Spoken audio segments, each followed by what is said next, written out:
저는 평양 외국인 전용 호텔에서 근무하던 27살 여성이었습니다. 웃는 법을 배운 곳에서 웃음 뒤에 감춰야 할 것이 있다는 걸 처음 알게 된 날부터 저의 탈출은 시작되었지요. 지금부터 저의 탈출 이야기를 해보려고 합니다. 평양의 가다를 찾아주셔서 감사합니다. 지금도 많은 탈북자들은 자유를 향해 위험을 감수하고 있습니다. 이들의 이야기가 더 많은 사람에게 전해질 수 있도록 구독과 좋아요로 응원해주세요. 그럼 이야기 시작합니다. 봄이 오면 평양의 하늘은 유독 맑았습니다. 미세먼지 하나 없이 높고 푸른 하늘이 호텔 유리창 너머로 펼쳐지면 저는 그 창문을 닦으면서도 바깥을 오래 바라보곤 했지요. 창문 안쪽은 언제나 일정한 온도로 유지되었고 카펫에서는 세제 냄새와 은은한 향수 냄새가 섞여 올라왔으며 복도 끝에서는 항상 누군가가 저를 지켜보고 있었습니다. 저는 16살 때부터 이 일을 꿈꿨습니다. 외국인 전용 호텔 복무원은 아무나 될 수 있는 자리가 아니었지요. 성분이 좋아야 했고 외모가 단정해야 했으며 무엇보다 당에 대한 충성심이 검증된 가정에서 자란 여성이어야 했습니다. 저의 아버지는 평양 시내 공장의 중간 간부였고 어머니는 인민학교 교원이었으니 제 성분은 나쁘지 않은 편이었습니다. 16살 때 처음 이 호텔 앞을 지나치며 유리창 너머로 샹들리에 불빛을 바라보던 날, 저는 언젠가 저 안에서 일하겠다고 마음속으로 다짐하였지요. 훈련은 혹독하였습니다. 미소 짓는 각도, 고개를 숙이는 깊이, 걸음걸이의 속도, 트레이를 드는 손의 높이까지 모두 정해진 규격이 있었고 그 규격을 벗어나면 어김없이 지적을 받았습니다. 외국인 손님 앞에서는 절대로 먼저 말을 걸어서는 안 되었고 손님이 말을 걸더라도 정해진 답변 범위를 벗어나는 것이 금지되어 있었지요. 날씨나 음식에 대한 간단한 대화는 허용되었지만 평양의 생활이나 북한의 사정에 대해 묻는 질문에는 반드시 미소와 함께 화제를 돌려야 했습니다. 그것이 규칙이었고 저는 그 규칙을 한 번도 의심한 적이 없었습니다. 처음 몇 해 동안은 외국인 손님을 보는 것 자체가 신기하고 설레는 일이었습니다. 중국에서 온 관광객들, 유럽에서 온 기자들, 가끔은 사업차 방문하는 러시아 사람들까지 저는 그들의 옷차림과 머리 모양과 신발을 눈여겨보곤 했지요. 그들이 쓰는 물건들은 저희가 쓰는 것과 달랐고 그들이 웃는 방식도 달랐으며 무엇보다 그들이 서로 이야기하는 방식이 달랐습니다. 뭔가 거리낌이 없었고 뭔가 조심스럽지 않았으며 뭔가 자유로웠지요. 그러나 그때까지만 해도 저는 그 차이가 무엇을 의미하는지 깊이 생각하지 않았습니다. 호텔 안에서 외국인 손님들은 반드시 안내원과 함께 다녀야 했습니다. 식당으로 이동할 때도, 기념품 가게를 들를 때도, 심지어 로비에서 잠깐 앉아 쉬는 동안에도 안내원은 늘 옆에 있었지요. 그것이 당연한 일이었고 저희 복무원들도 그것이 손님을 위한 배려라고 교육받았습니다. 외국인들이 길을 잃지 않도록 불편함이 없도록 안내하는 것이라고 배웠지요. 그런데 지금 와서 돌이켜보면 그것은 배려가 아니었습니다. 그것은 차단이었고 통제였으며 외국인의 눈과 귀와 발걸음을 우리가 원하는 방향으로만 묶어두는 장치였지요. 다만 그때의 저는 그것을 몰랐습니다. 아니, 알려고 하지 않았다는 것이 더 정확한 표현이겠지요. 여름이 되면 호텔 안은 더욱 바빠졌습니다. 관광 시즌이 시작되면서 외국인 단체 손님들이 연이어 들어왔고 저희 복무원들은 이른 아침부터 늦은 밤까지 쉬지 않고 움직여야 했지요. 땀이 나도 표정이 흐트러지면 안 되었고 다리가 아파도 걸음걸이가 느려지면 안 되었으며 무슨 일이 있어도 미소는 유지해야 했습니다. 저는 그 미소를 유지하는 것이 곧 저의 능력이라고 생각하였지요. 그해 여름 저희 팀에 새로운 복무원이 한 명 들어왔습니다.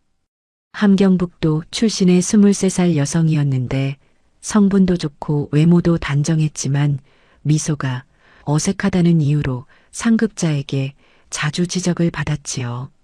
저는 그 동료가 쉬는 시간마다 거울 앞에 서서 미소 짓는 연습을 하는 것을 보았습니다. 입꼬리를 올리고 눈에 힘을 주고 고개를 살짝 기울이고 수십 번을 반복하는 그 모습이 어쩐지 가슴에 걸렸지요. 그런데 그때는 그것이 왜 가슴에 걸리는지 설명할 수 없었습니다. 그 여름에 유독 기억에 남는 손님이 있었습니다. 독일에서 온 중년의 여성 관광객이었는데 저보다 키가 한 뼘은 더 컸고 머리카락이 짧고 붉은 빛이 돌았지요. 그 손님은 식당에서 음식을 받을 때마다 저를 똑바로 바라보며 고맙다고 말했습니다. 저희는 그런 상황에서 그저 가볍게 고개를 숙이고 물러나도록 훈련받았지만 그 손님의 눈빛은 달랐습니다. 고마움이 담긴 눈빛이 아니라 무언가를 묻는 눈빛이었지요.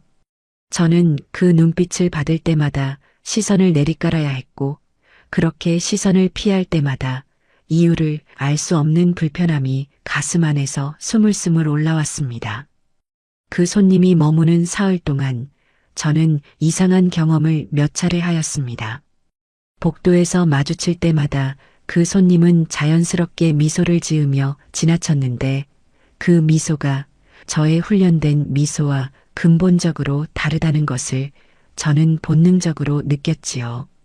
저의 미소는 입꼬리의 각도와 눈에 힘주기가 정해져 있었지만 그 손님의 미소는 그냥 얼굴 전체에서 나오는 것 같았습니다.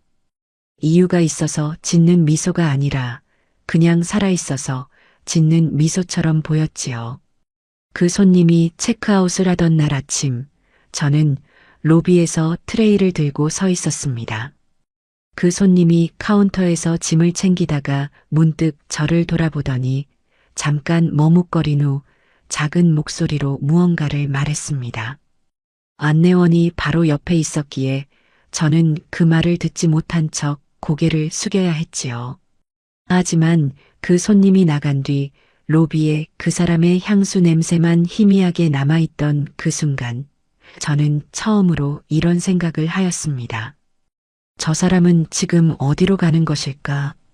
저 사람은 지금부터 누가 따라다니는 것일까? 그리고 저 사람은 집에 돌아가면 무엇을 할 수 있는 것일까? 가을이 되자 나뭇잎이 호텔 앞 가로수에서 하나둘 떨어지기 시작하였습니다. 저는 그 나뭇잎들이 바닥에 쌓이는 것을 창문 너머로 바라보곤 했는데 바람이 불 때마다 낙엽 냄새가 유리문 틈 사이로 스며들어 와복도 끝까지 퍼지곤 했지요. 그 냄새가 날 때마다 저는 어린 시절 어머니 손을 잡고 공원을 걷던 기억이 떠올랐고 그 기억은 언제나 이상하게 가슴을 먹먹하게 만들었습니다. 그해 가을, 저는 처음으로 금지된 질문을 마음속에 품게 되었습니다. 그 질문은 소리내어 말한 것도 아니었고 누군가에게 털어놓은 것도 아니었지요. 그저 밤에 혼자 누워있을 때 혹은 호텔 창고에서 물품을 정리하다가 잠깐 혼자가 되는 순간에 그 질문이 조용히 머릿속을 채우곤 했습니다. 외국인 손님들은 왜 저렇게 자유로워 보이는 것일까? 저들이 자유로워 보이는 것은 저들이 부유해서일까? 아니면 저들이 사는 곳이 다르기 때문일까? 그 질문을 처음 품게 된 계기가 있었습니다. 그해 9월의 어느 오후 저는 복도 청소를 마치고 린넨 창고에 수건을 정리하러 갔다가 우연히 외국인 손님 2명이 나누는 대화 소리를 들었지요. 창고 문이 살짝 열려 있었고 복도 건너편 방 앞에서 그 손님들이 서로 이야기하고 있었습니다. 무슨 내용인지는 알아들을 수 없었지만 그들의 목소리 톤이 너무도 가볍고 편안했습니다. 킥킥 웃는 소리도 들렸고 손뼉을 치는 소리도 들렸으며 뭔가를 같이 들여다보며 감탄하는 소리도 들렸지요. 그 소리들이 낯설었습니다. 저희끼리 있을 때는 절대 그런 소리를 내지 않았으니까요. 저희는 항상 낮은 목소리로 이야기하였고, 항상 주변을 살폈으며, 항상 웃음에도 크기가 있었습니다. 그날 밤 숙소로 돌아와 누웠을 때, 저는 천장을 바라보며 오랫동안 잠을 이루지 못하였습니다. 금지된 질문이 머릿속에서 반복되었고, 그 질문에 답을 찾으려 할수록 더 많은 질문이 뒤따라왔지요. 저는 그 질문들을 억지로 머릿속 깊숙이 밀어넣으려 하였습니다. 그런 생각을 하는 것 자체가 위험하다는 것을 알고 있었으니까요. 그러나 한번 머릿속에 자리 잡은 질문은 쉽게 사라지지 않았습니다. 밀어넣으면 넣을수록 더 강하게 튀어나오는 것 같았지요. 그 무렵부터 저는 외국인 손님들을 바라보는 방식이 달라지기 시작하였습니다. 전에는 그저 신기하고 낯선 존재로 바라보았다면 이제는 그들의 행동 하나하나가 다르게 보이기 시작했지요. 안내원에게 끌려다니면서도 불편한 기색 없이 웃는 모습, 음식을 먹으면서 사진을 찍는 모습, 호텔 창밖의 평양거리를 물끄러미 바라보는 모습, 그 모든 것들이 전과 다르게 눈에 들어왔습니다. 그리고 그들이 이 호텔을 떠나면 저들이 돌아가는 곳에서는 어떤 삶이 펼쳐지는지를 저는 처음으로 상상해 보려 하였지요. 겨울이 시작되던 그날 밤, 저는 22시가 넘어서도 복도에 있었습니다. 늦은 룸서비스 요청이 들어온 탓에 트레이를 들고 복도를 걷고 있었는데 복도 끝에 이르렀을 때 저는 발걸음을 멈추고 말았지요. 엘리베이터 앞에 외국인 손님 한 명이 서 있었습니다. 그것 자체는 이상한 일이 아니었습니다. 그러나 그 손님 곁에 안내원이 없었습니다. 저는 처음에 제 눈을 의심하였습니다. 안내원이 잠깐 자리를 비운 것일 거라 생각하며 복도 양쪽을 눈으로 훑었지만 어디에도 안내원의 모습은 보이지 않았지요. 그 손님은 그 사실을 전혀 의식하지 않는 듯 손전화를 꺼내들고 화면을 들여다보고 있었습니다. 손가락으로 화면을 넘기면서 가끔 작게 웃기도 하였고 엘리베이터를 기다리는 동안 발을 가볍게 두드리기도 하였지요. 완전히 혼자였고 완전히 자유로웠으며 완전히 아무렇지 않아 보였습니다. 저는 그 자리에서 한동안 움직이지 못하였습니다. 트레이가 손에서 흔들리고 있다는 것을 느끼면서도 발이 떨어지지 않았지요. 저 손님은 지금 허락 없이 혼자 서 있습니다. 저 손님은 지금 아무도 감시하지 않는 이 복도에서 아무렇지 않게 웃고 있습니다.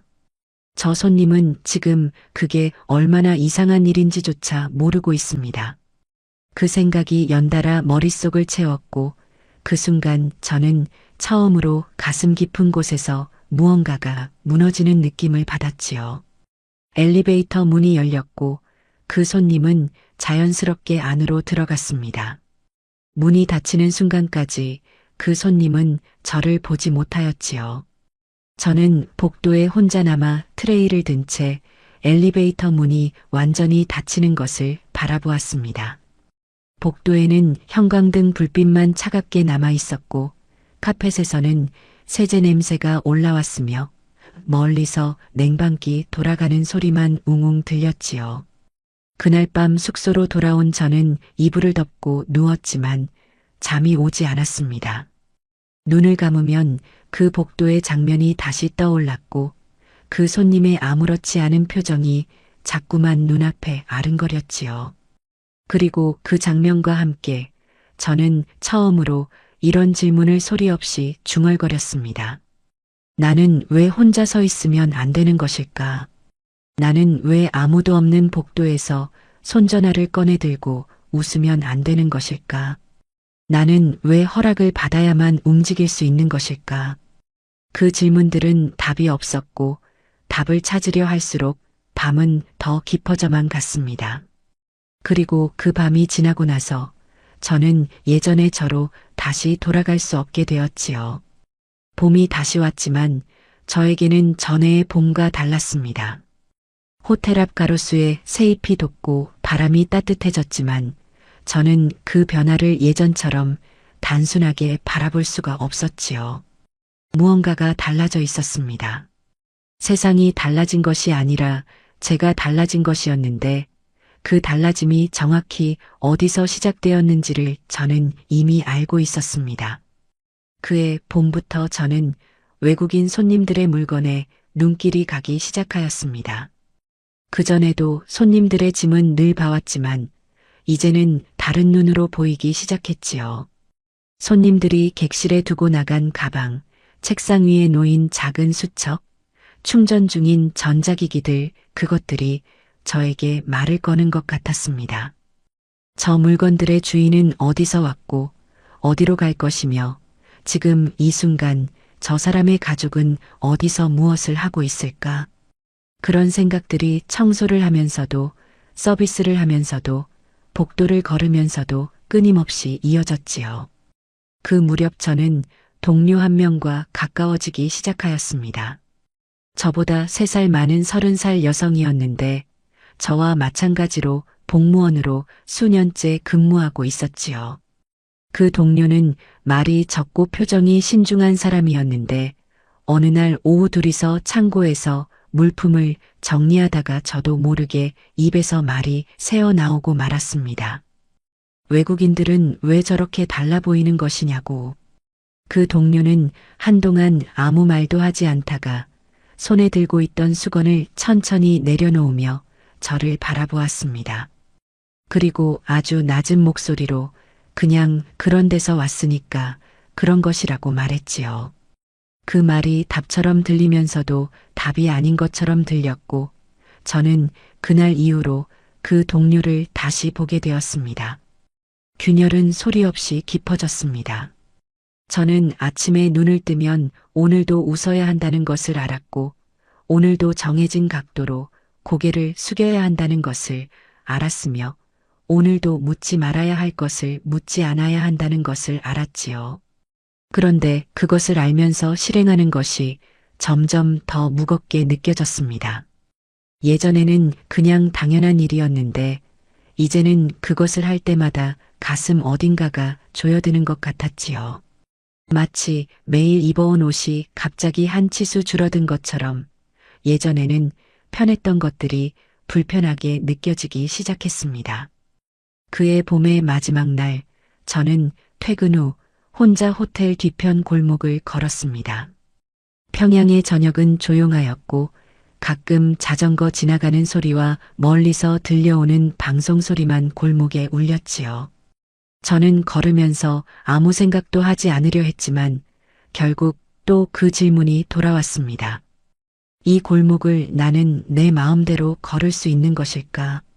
아니면 이 골목을 걷는 것도 누군가의 허락 안에서 이루어지는 것일까?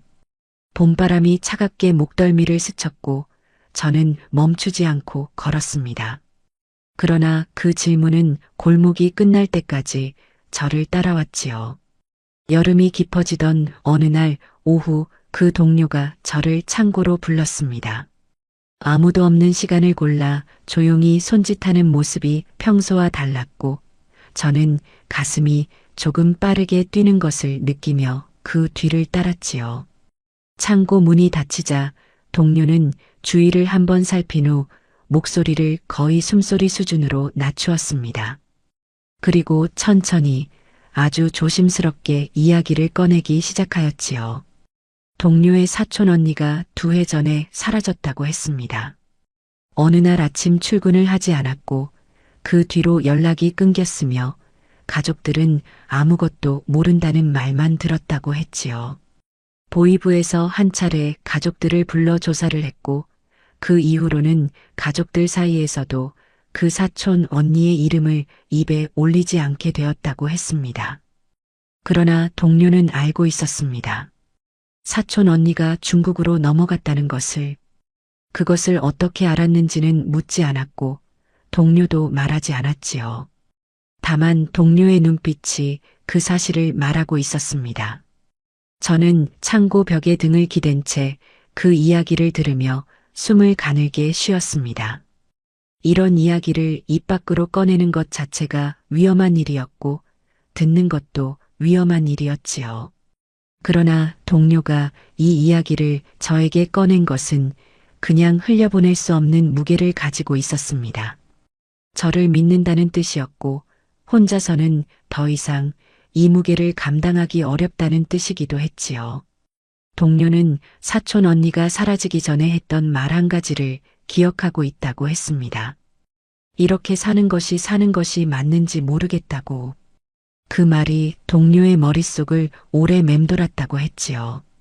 처음에는 그 말의 뜻을 이해하지 못했는데 시간이 지날수록 그 말이 무엇을 의미하는지 조금씩 알 것 같다고 했습니다. 저는 아무 말도 하지 못하고 그냥 동료의 눈을 바라보았지요. 그 눈 안에 두려움과 그리움과 무언가를 향한 열망이 한꺼번에 담겨 있다는 것을 느꼈습니다. 창고에서 나오면서 저희는 아무 일도 없었던 것처럼 각자의 자리로 돌아갔습니다. 복도를 걸으면서 저는 아무 표정도 짓지 않으려 애를 썼지요. 그러나 그날 이후로 저의 안에서 무언가가 다시 한번 조용히 이동하였습니다. 사촌 언니가 넘어갔다는 그 강이 어디인지를 저는 그날 처음으로 진지하게 생각해 보기 시작하였지요. 그의 가을은 유난히 일찍 왔습니다. 8월이 끝나기도 전에 아침 저녁으로 찬바람이 불기 시작하였고 호텔 앞 가로수 잎이 초록에서 노랗게 변해가는 속도가 전에보다 빠른 것 같았지요. 저는 그 변화를 바라보면서 시간이 생각보다 빠르게 흐르고 있다는 것을 새삼스럽게 느꼈습니다. 그리고 그 느낌과 함께 저는 처음으로 구체적인 생각을 하기 시작하였지요. 그때까지 저의 머릿속에는 막연한 질문들만 있었습니다. 외국인들은 왜 자유로워 보이는가? 나는 왜 혼자 움직일 수 없는가? 저강 너머에는 무엇이 있는가? 그런 질문들이 안개처럼 떠다니고 있었지만 그것들이 구체적인 행동으로 이어지는 것은 전혀 다른 차원의 일이었지요. 그런데 그해 가을부터 안개가 조금씩 걷히기 시작하였습니다. 막연한 질문들이 하나의 방향을 가리키기 시작했고 그 방향 끝에 있는 것이 무엇인지를 저는 서서히 직면해야 했지요. 동료와의 대화가 계속되었습니다. 저희는 매번 아무도 없는 시간과 장소를 골라 짧게 이야기를 나누었는데 그 대화 안에서 조금씩 더 깊은 곳으로 들어가게 되었지요. 동료는 사촌 언니가 넘어갔다는 루트에 대해 들은 것이 있다고 했습니다.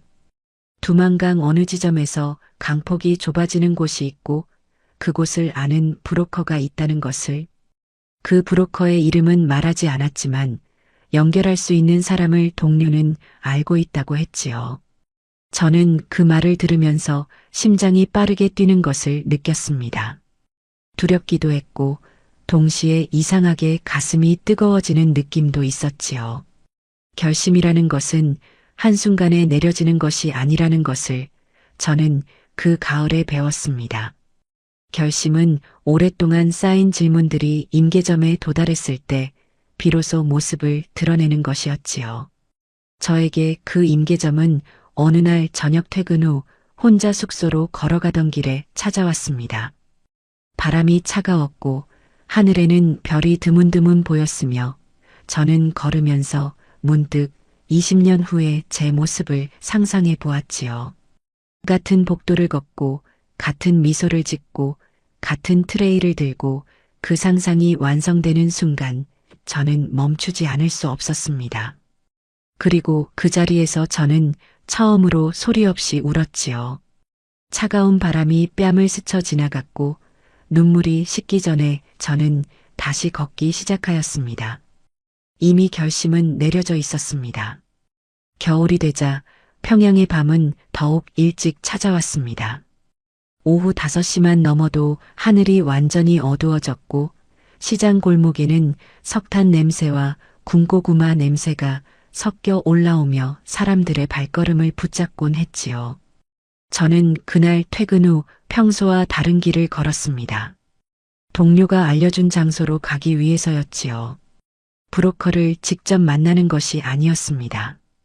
브로커와 연결된 중간 사람을 만나는 것이었는데 그 사람은 시장 안쪽 어느 가게 근처에서 기다리고 있을 것이라고 했지요. 저는 골목에 들어서면서부터 숨을 가늘게 쉬기 시작하였습니다.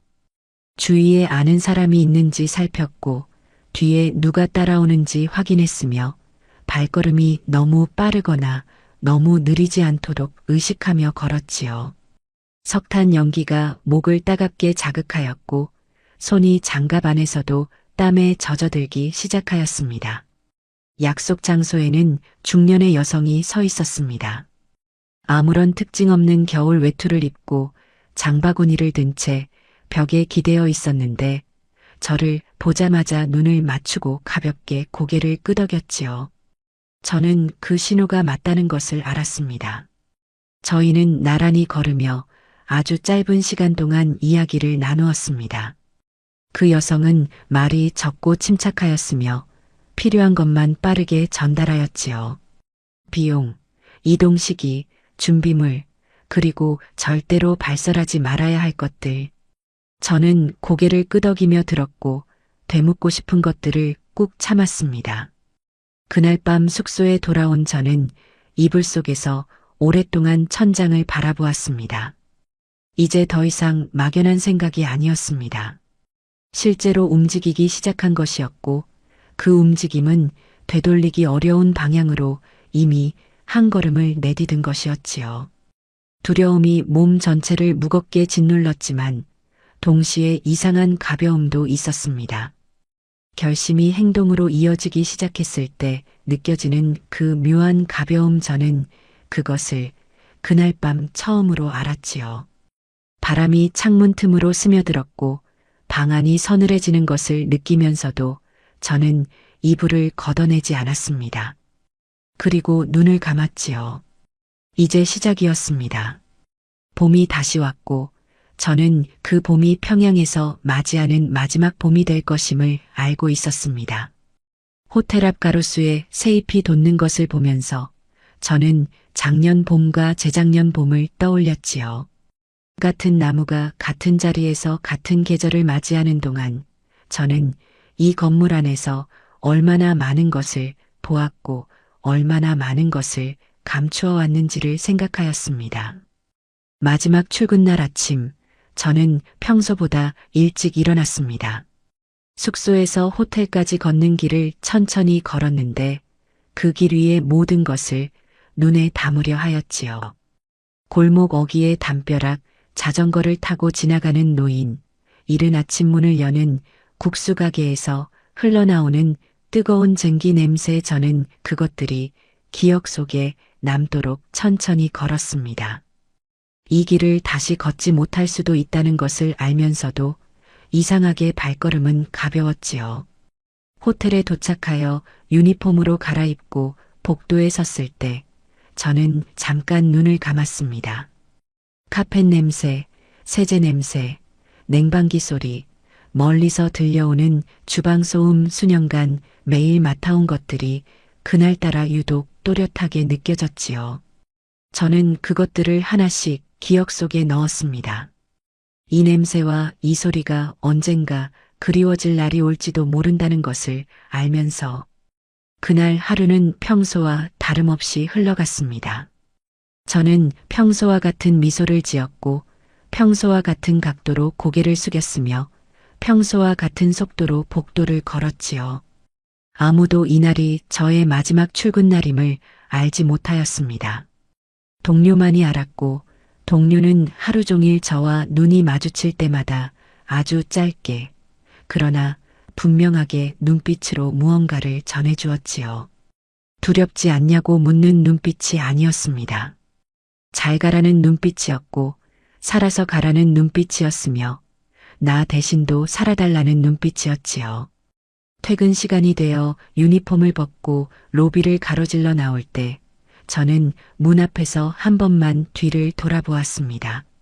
샹들리에 불빛이 대리석 바닥에 반사되고 있었고 복무원들이 각자의 자리에서 각자의 미소를 유지하고 있었지요.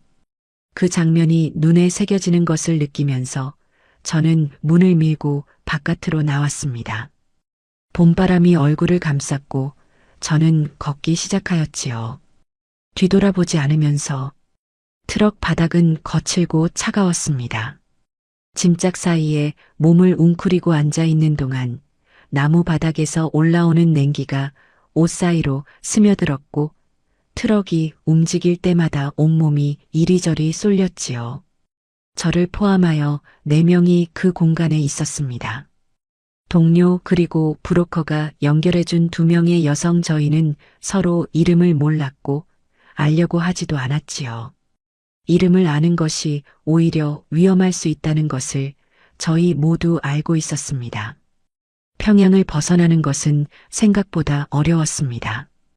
도시를 나가려면 통행증이 필요했고 브로커는 그 통행증을 위조하여 준비해 두었지요.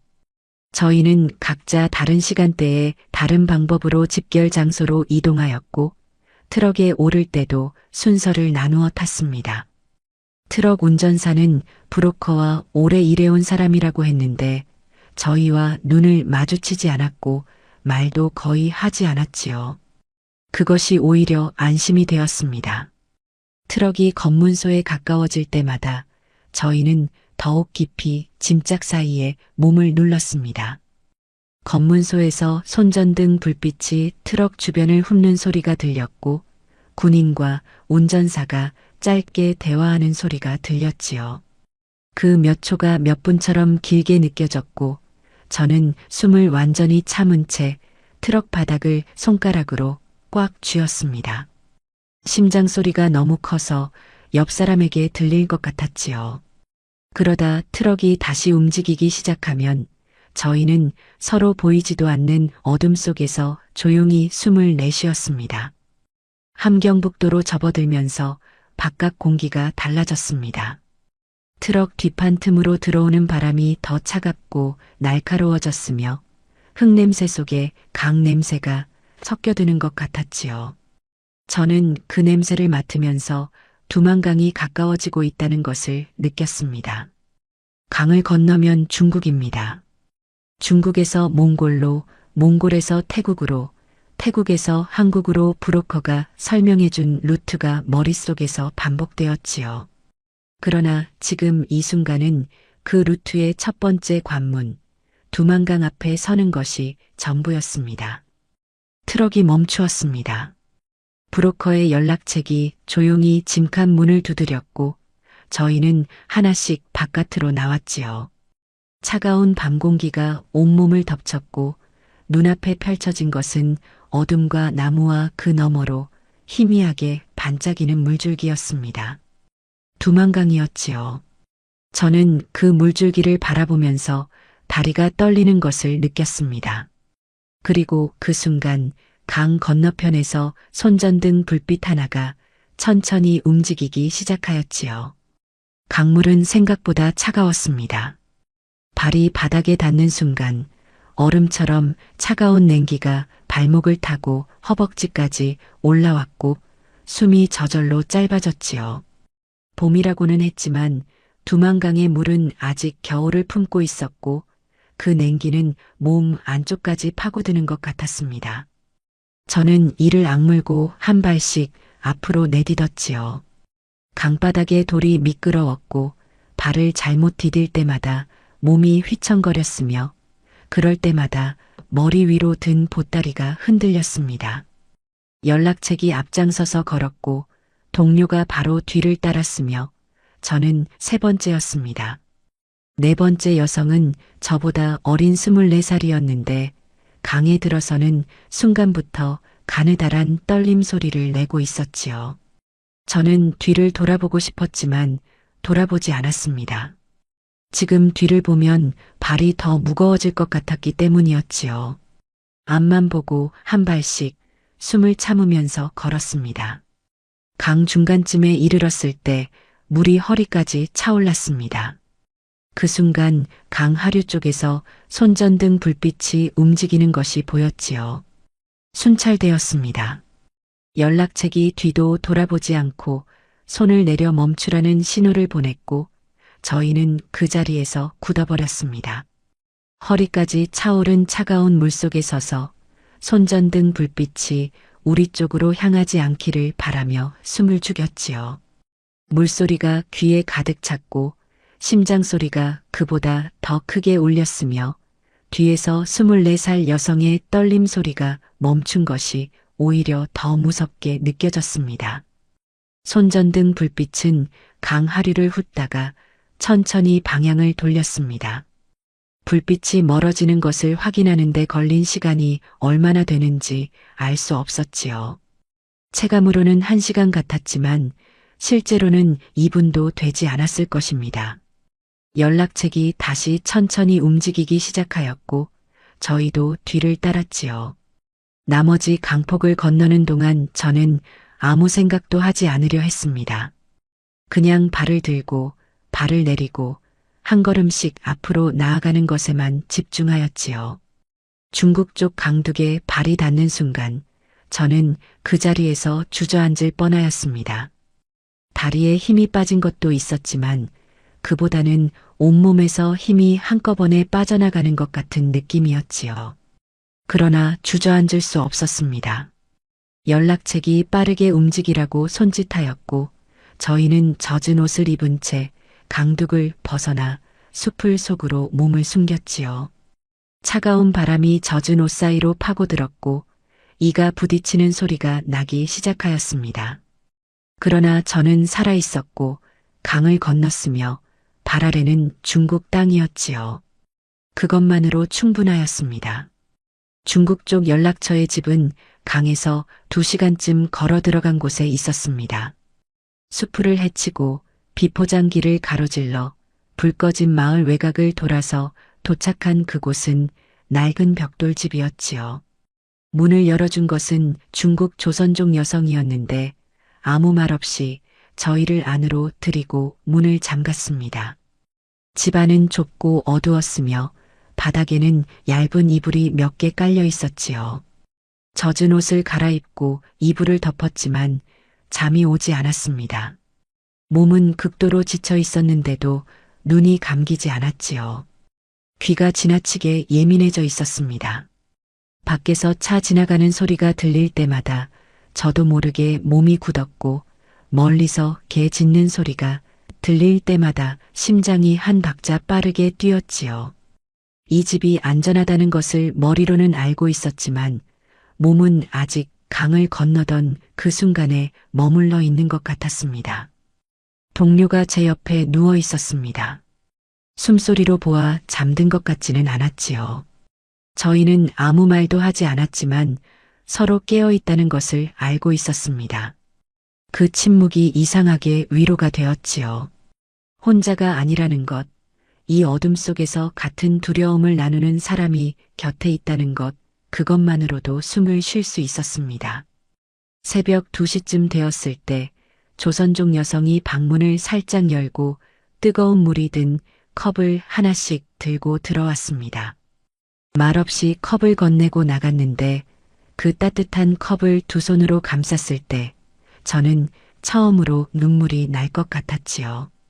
강물의 차가움이 아직 손 안에 남아 있었고 그 위에 얹힌 따뜻함이 너무도 낯설어서 눈물샘이 반응하는 것 같았습니다. 저는 울지 않으려고 입술을 세게 깨물었지요. 날이 밝기 전에 다음 이동 계획을 들었습니다. 이틀을 이 집에서 기다린 후 다른 차편으로 더 내륙 쪽으로 이동한다고 했지요. 그 이후의 루트는 그때 가서 듣게 될 것이라고 했습니다. 저는 고개를 끄덕이며 들었지만 머릿속은 이미 다른 곳에 가 있었습니다. 지금 이 순간 평양의 호텔에서는 아침 준비가 시작되고 있을 것이고 제가 없다는 것이 발견되기까지 얼마나 걸릴까를 생각하고 있었지요.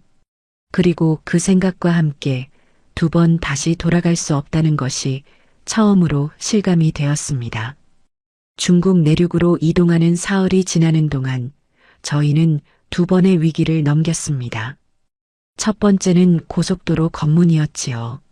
차 안에 탄 저희 4명은 브로커가 미리 준비해준 신분증을 손에 쥔 채 좌석 등받이 뒤로 최대한 몸을 낮추고 있었습니다.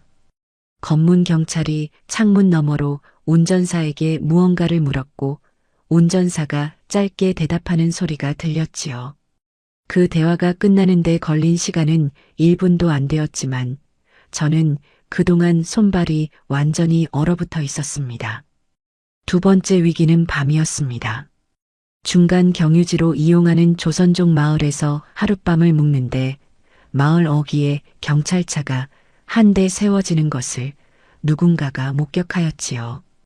브로커 연락책이 즉각 저희를 마을 뒤편 좁은 골목으로 이동시켰고 저희는 담벼락에 몸을 붙인 채 경찰차가 지나가기를 기다렸습니다. 경찰차의 서치라이트가 골목 입구를 후쳤고 그 빛이 저희 발 쪽으로 가까워지는 것을 느끼는 순간 저는 눈을 감아버렸지요.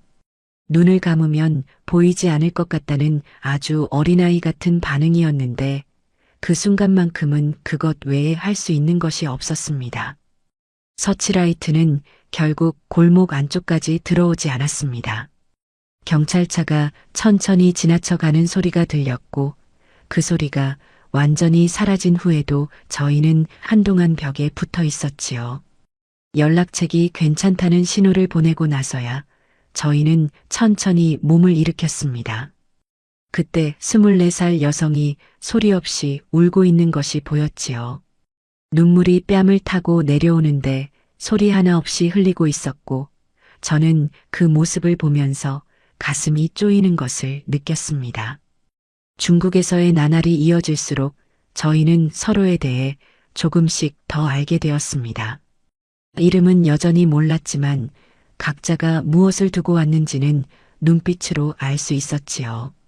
24살 여성은 어린 동생이 있다고 했습니다. 말이 아니라 품에서 꺼낸 작은 사진으로 알았지요. 저는 그 사진을 보면서 아무 말도 하지 못하였습니다. 두고 온 사람이 있다는 것, 그리고 그 사람에게 돌아갈 수 없다는 것, 그 무게가 사진 한 장 안에 다 담겨 있었지요.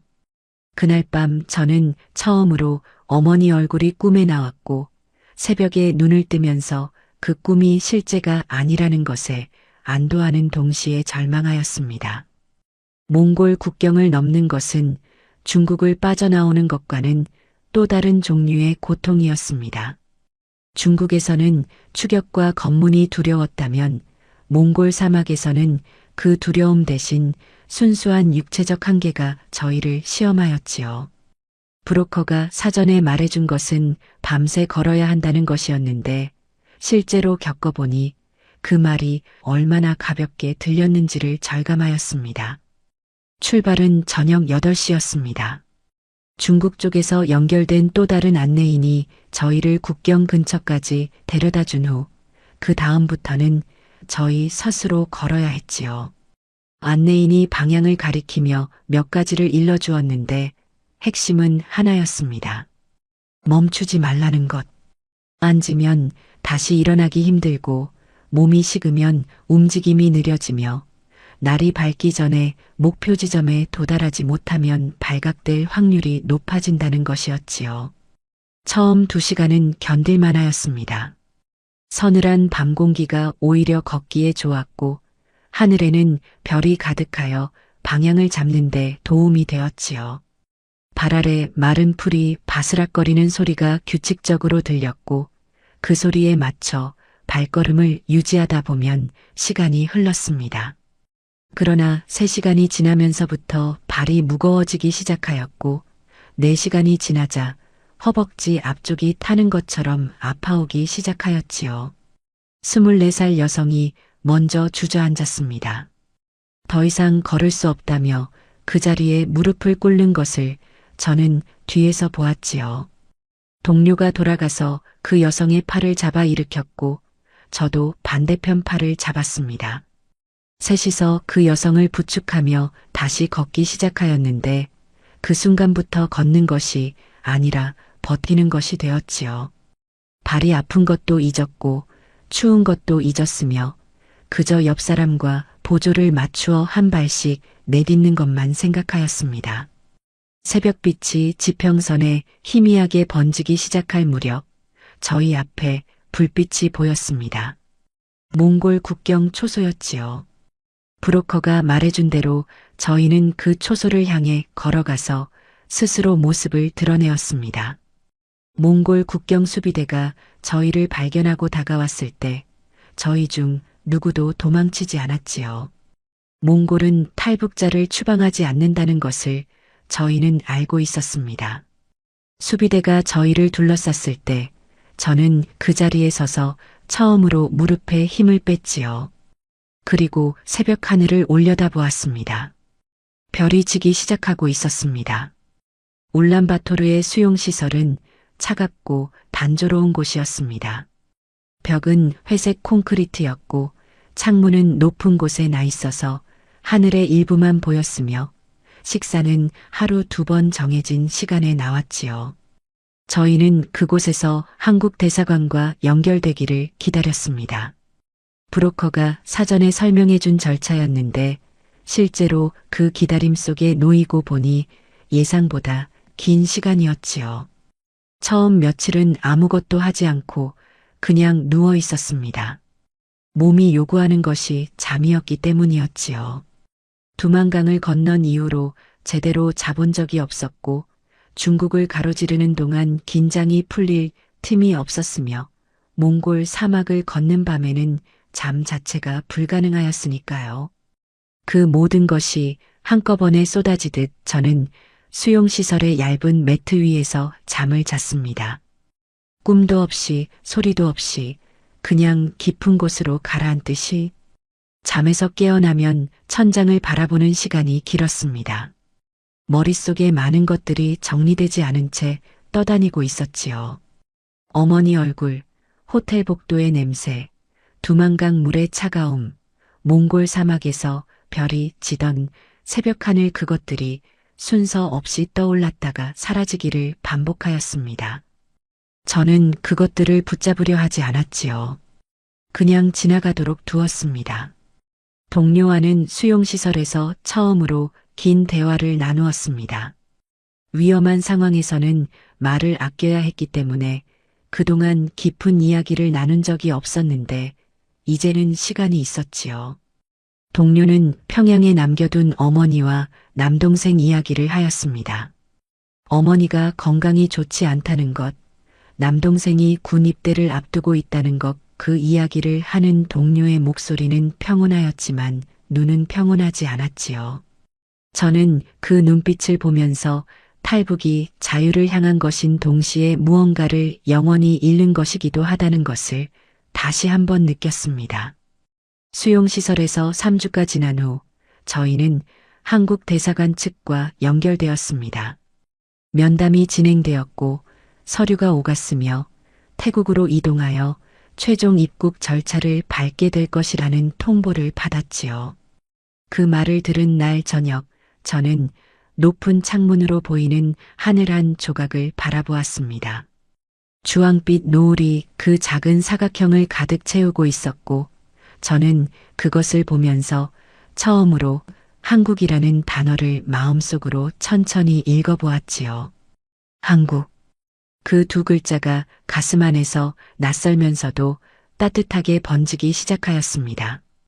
방콕의 공기는 평양과도 중국과도 몽골과도 전혀 달랐습니다. 비행기에서 내리는 순간 열기와 습기가 한꺼번에 몸을 감쌌고 꽃향기와 매연 냄새가 뒤섞인 공기가 코를 찔렀지요. 저는 그 낯선 냄새를 맡으면서 제가 얼마나 멀리 왔는지를 실감하였습니다. 평양에서 출발할 때 상상조차 하지 못했던 땅 위에 지금 서 있다는 것이 실감이 되면서도 실감이 되지 않았지요. 태국에서의 절차는 한국 대사관 측의 안내에 따라 진행되었습니다. 저희는 지정된 시설에 머물며 서류 심사와 면담을 거쳐야 했는데 그 과정이 길고 반복적이었지요. 같은 질문을 여러 차례 다른 사람에게 받았고 같은 내용을 여러 번 다른 방식으로 설명해야 했습니다. 저는 그 과정을 통과하는 동안 감정을 최대한 눌렀지요. 울거나 흔들리면 판단이 흐려질 것 같았고, 판단이 흐려지면 말이 틀어질 것 같았습니다. 면담 중 가장 어려웠던 순간은 가족에 관한 질문을 받을 때였습니다. 평양에 남겨둔 부모님에 대해, 그리고 저의 탈북이 그분들에게 미칠 영향에 대해 그것을 말로 설명하는 것은 그 사실을 다시 한번 선명하게 직면하는 일이었지요. 저는 담담하게 대답하려 하였지만 목소리가 한번 끊겼습니다. 면담관이 잠깐 기다려 주었고 저는 숨을 한번 고르고 다시 이어갔지요. 그 짧은 침묵 속에서 아버지의 얼굴이 떠올랐다가 사라졌습니다. 동료와 24살 여성은 같은 시설에 있었지만 면담은 각자 따로 진행되었습니다. 저희가 다시 한자리에 모이는 것은 저녁 식사 시간뿐이었는데 그 시간에 저희는 대부분 말없이 밥을 먹었지요. 말이 필요 없었습니다. 각자 무엇을 느끼는지, 각자 무엇이 두려운지를 저희는 이미 알고 있었으니까요. 그 침묵이 불편하지 않았고 오히려 그 침묵 안에서 저희는 서로에게 기대고 있었습니다. 태국에서 열흘이 지난 후 최종 승인이 났다는 통보를 받았습니다. 한국행 비행기 탑승이 확정된 것이었지요. 그 말을 들은 순간 저는 이상하게도 울지 않았습니다. 그냥 멍하니 앉아 있었지요. 너무 오랫동안 이 순간을 기다려왔기 때문인지 막상 그 순간이 오자 감정이 한꺼번에 몰려오지 않고 오히려 고요해지는 것 같았습니다. 그날 밤 저는 천장을 바라보며 평양 호텔 복도에서 혼자 걷던 외국인 손님을 떠올렸지요.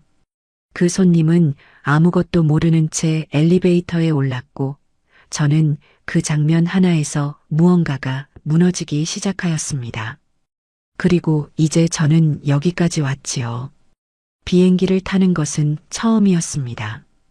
탑승구를 통과하면서 발이 떨렸는데 두려워서가 아니라 너무 많은 것들이 한꺼번에 실감이 되기 시작해서였지요. 좁은 통로를 지나 창가 자리에 앉았을 때 등받이에 등을 기대는 것만으로도 이상하게 눈물이 차올랐습니다. 저는 고개를 창문 쪽으로 돌리고 눈물이 흘러내리도록 두었지요. 소리 없이 흘러내리는 눈물이 창문 유리에 반사되어 보였고 저는 그 반사된 얼굴이 제 얼굴인지 한동안 확인하였습니다. 비행기가 이륙하는 순간의 진동과 소음은 예상보다 강렬하였습니다. 좌석이 흔들렸고 귀가 먹먹해졌으며 몸이 등받이에 눌리는 느낌이 들었지요. 저는 양손으로 팔걸이를 꽉 쥐었습니다.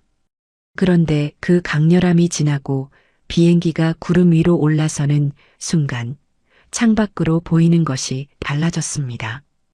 도시의 불빛들이 멀어지면서 작아졌고 구름이 발 아래에 깔리기 시작하였으며 하늘은 깊고 조용한 남색으로 가득 찼지요. 저는 그 광경을 바라보면서 숨을 천천히 내쉬었습니다. 비행 중에 기내식이 나왔습니다. 저는 그것을 먹으면서 이상한 감각을 느꼈지요. 음식 맛이 낯설었는데 낯설다는 것이 나쁘지 않았습니다. 평양에서 먹던 것과 다르고 중국에서 먹던 것과도 달랐으며 몽골 수용시설에서 먹던 것과도 달랐지요. 그 다름이 지금 제가 완전히 새로운 공간 안에 있다는 것을 조용히 알려주고 있었습니다. 저는 천천히, 아주 천천히 먹었지요. 동료가 옆자리에 앉아 있었습니다. 이륙한 후 한동안 창밖을 바라보던 동료가 어느 순간 눈을 감았고 저는 그 옆에서 창밖을 계속 바라보았지요. 동료가 잠든 것인지 그냥 눈을 감고 있는 것인지 알 수 없었지만 그 모습이 평화로워 보였습니다. 저는 그 평화로운 옆모습을 잠깐 바라보다가 다시 창밖으로 시선을 돌렸지요. 착륙이 가까워지면서 창밖으로 불빛들이 다시 나타나기 시작하였습니다. 처음에는 작은 점들이었다가 점점 커지고 촘촘해졌지요. 도시의 윤곽이 잡히기 시작하였고 저는 그것이 어느 도시인지를 알면서도 이름을 마음속으로 직접 불러보지 못하였습니다. 그 이름을 부르는 순간 정말로 도착하는 것이 되고 그렇게 되면 다시는 되돌릴 수 없다는 것을 알고 있었기 때문이었지요. 비행기가 고도를 낮추면서 귀가 다시 먹먹해졌고 창밖의 불빛들이 빠르게 가까워졌습니다. 저는 눈을 감지 않았습니다. 공항은 너무 밝았습니다. 비행기에서 내려 통로를 걷는 순간부터 빛이 사방에서 쏟아졌고 천장이 너무 높아서 올려다보는 것만으로도 어지러울 것 같았지요. 사람들이 사방으로 움직이고 있었는데 그 움직임이 너무 자연스럽고 너무 자유로워서 저는 그 한가운데 서서 발이 떨어지지 않았습니다. 모든 사람이 각자의 방향으로 걷고 있었고 누구도 누구를 막지 않았으며 누구도 누구에게 허락을 구하지 않았지요. 안내를 받아 이동하는 동안 저는 계속 주변을 두리번거렸습니다. 상점들이 열려 있었고 그 안에 물건들이 가득하였으며 사람들이 그 앞에서 자유롭게 들여다보고 골랐지요.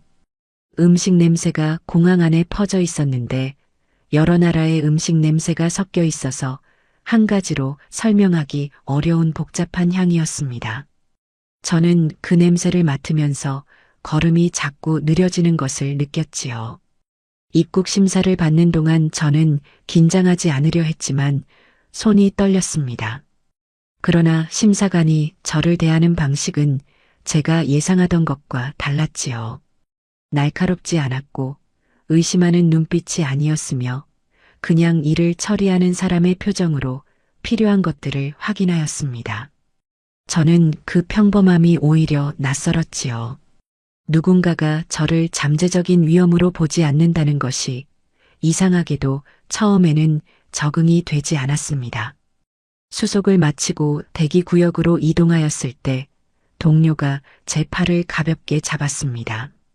저는 동료의 얼굴을 보았는데 동료는 아무 말도 하지 않았지요. 그냥 잡은 채로 있었습니다. 저도 아무 말을 하지 않았지요. 그 손의 온기가 손목을 타고 올라왔고 저는 그것을 느끼면서 지금 이 순간이 실제라는 것을 처음으로 온전히 받아들이기 시작하였습니다. 눈물이 나지 않았습니다. 눈물이 나지 않을 만큼 감정이 깊은 곳에 있었지요. 공항을 빠져나오면서 자동문이 열리는 순간 바깥 공기가 얼굴을 감쌌습니다. 여름 저녁의 공기였는데 덥고 습하였지만 평양의 여름과는 달랐지요. 저는 그 차이를 설명할 수 없었지만 느낄 수 있었습니다. 문 너머로 사람들이 보였고 차들이 보였으며 간판들이 보였지요. 저는 그 모든 것을 바라보면서 천천히 걸었습니다. 더 이상 허락이 필요하지 않았습니다. 하나원은 조용한 곳이었습니다. 경기도 어딘가에 위치한 그 시설은 탈북자들이 한국 사회에 적응하기 위한 교육을 받는 곳이었는데 처음 도착하였을 때는 그 조용함 자체가 낯설었지요.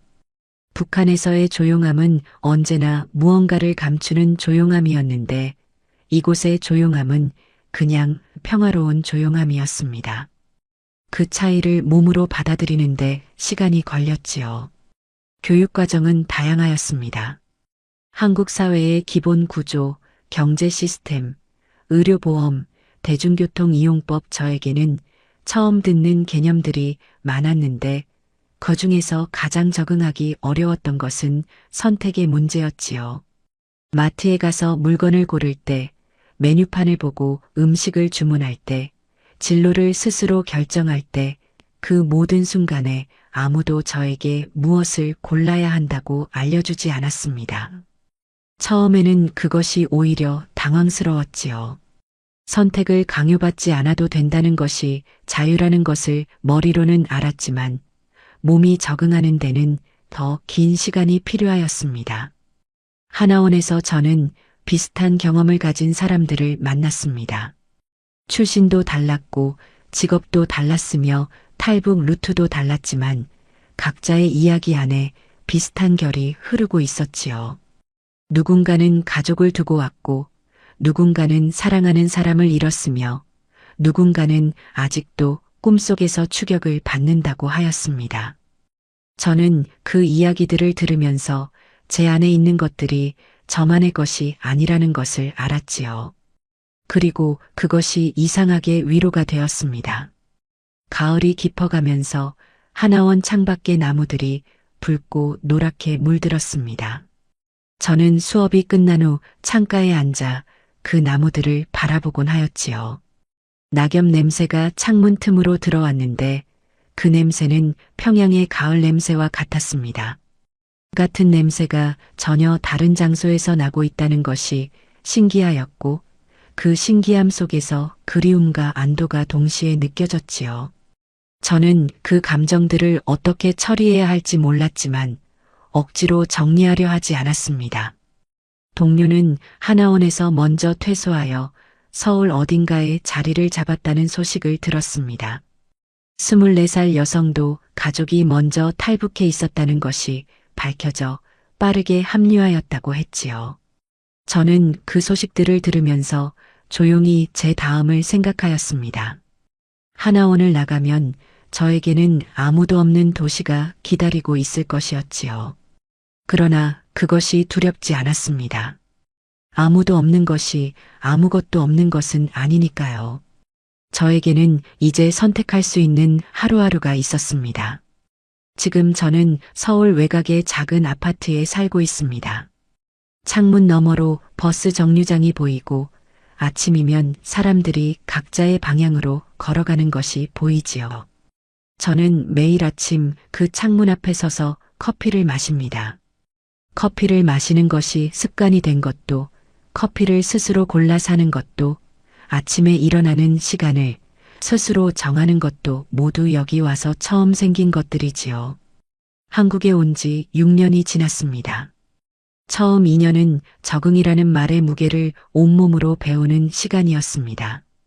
아르바이트를 하면서 돈의 개념을 배웠고 지하철을 타면서 지도를 읽는 법을 배웠으며 사람들과 이야기하면서 여기서의 말투와 거기서의 말투가 다르다는 것을 배웠지요. 쉽지 않았습니다. 그러나 힘들다는 것이 잘못됐다는 것은 아니었고 낯설다는 것이 나쁘다는 것도 아니었습니다. 지금 저는 호텔에서 일하고 있습니다. 북한에서와 같은 일이지만 전혀 다른 일이지요. 여기서는 손님에게 먼저 말을 걸어도 됩니다. 웃고 싶을 때 웃고 웃고 싶지 않을 때는 억지로 웃지 않아도 되지요. 퇴근 후에는 제가 원하는 방향으로 걸어갑니다. 어디로 가도 되고 어디서 멈춰도 되며 무엇을 먹을지 스스로 결정할 수 있습니다. 그 모든 것이 아직도 가끔은 신기하게 느껴지지요. 어머니를 생각하지 않는 날이 없습니다. 아버지도, 평양의 골목도, 호텔 복도의 카펫 냄새도 그것들은 사라지지 않았고 앞으로도 사라지지 않을 것이지요. 그리움은 잘못된 감정이 아니라는 것을 저는 이제 압니다. 그리움이 있다는 것은 사랑했던 것이 있다는 것이고 사랑했던 것이 있다는 것은 살아왔다는 증거이니까요. 가끔 저는 그 외국인 손님을 생각합니다. 감시원 없이 혼자 복도를 걷던 그 사람이 지금 어디서 무엇을 하고 있는지 알 수 없지만 그 사람은 아마도 그날을 기억하지 못할 것입니다. 그냥 평범한 호텔 복도에서 엘리베이터를 기다린 하루로 기억하거나 아예 기억하지 못하겠지요. 그러나 저에게 그 장면은 모든 것의 시작이었습니다. 한 사람이 허락 없이 걷는 것을 보는 것만으로도 세상이 달라 보일 수 있다는 것을 저는 그날 처음 알았지요. 그리고 그 알미 저를 여기까지 데려왔습니다. 창밖에서는 오늘도 사람들이 각자의 방향으로 걷고 있습니다. 저도 곧 그 안으로 걸어 들어갈 것입니다.